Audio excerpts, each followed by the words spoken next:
On pourrait vivre dans la région pendant des années sans vraiment la connaître si on ne descendait un jour à la mine. Les gens d'ici vivent dans l'ignorance et sans éducation. La plupart ne savent pas lire, et pourtant ils font preuve d'intelligence et de vivacité dans leurs pénibles tâches. Francs et courageux, ils sont petits mais robustes, et leurs yeux sont caves et mélancoliques. Leurs talents sont multiples, et ils travaillent terriblement dur. Leur tempérament est nerveux, non point faible, mais sensible. Ils ont une haine profonde et innée de quiconque se montre dominateur. Avec les mineurs, il faut avoir un tempérament de mineur, et n'être ni trop fier, ni trop autoritaire, au risque de ne jamais s'entendre avec eux, ni de gagner leur confiance. T'avais-je parlé à l'époque du mineur qui avait été grièvement blessé par une explosion de grisou? Grâce à Dieu, il est guéri et peut de nouveau sortir. Il recommence à faire de longues marches pour reprendre des forces. Ses mains sont encore faibles et ne pourront retravailler avant longtemps, mais il est hors de danger. Depuis, nous avons eu de nombreux cas de typhoïde et de fièvre maligne, qu'on appelle ici la sotte fièvre.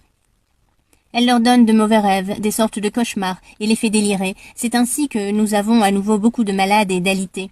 Tous maigres, faibles et malheureux. Je connais une maison dont tous les occupants ont la fièvre et n'ont pratiquement personne pour les aider, si bien qu'ils se soignent entre eux. Ici, c'est les malades qui soignent les malades, m'a dit une femme. Cela m'a fait penser à le pauvre et l'ami du pauvre. As-tu vu de beaux tableaux ces derniers temps? J'ai hâte que tu m'écrives. Israël a-t-il beaucoup peint récemment? Et Marie est mauve. Il y a quelques jours, un poulain est né à l'étable, un joli petit animal qui n'a pas tardé à se dresser vaillamment sur ses pattes. Beaucoup de mineurs élèvent des chèvres, et chaque maisonnée a son chevreau. Les lapins ne sont pas rares non plus. Je dois m'interrompre pour rendre visite à des malades. Quand tu auras le temps, envoie-moi un mot, un signe de vie, mes compliments à la famille Ross, ainsi qu'à Mauve quand tu le verras. Meilleurs souhaits, et crois-moi toujours, avec une poignée de main en pensée. Ton frère affectionné, Vincent.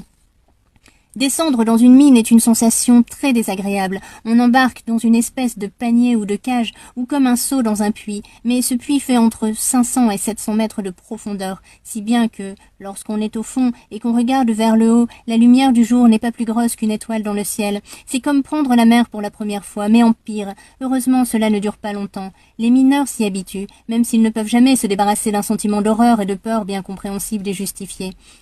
Cela dit, une fois qu'on est au fond, le pire est passé, et l'on est amplement récompensé pour sa peine par ce que l'on voit.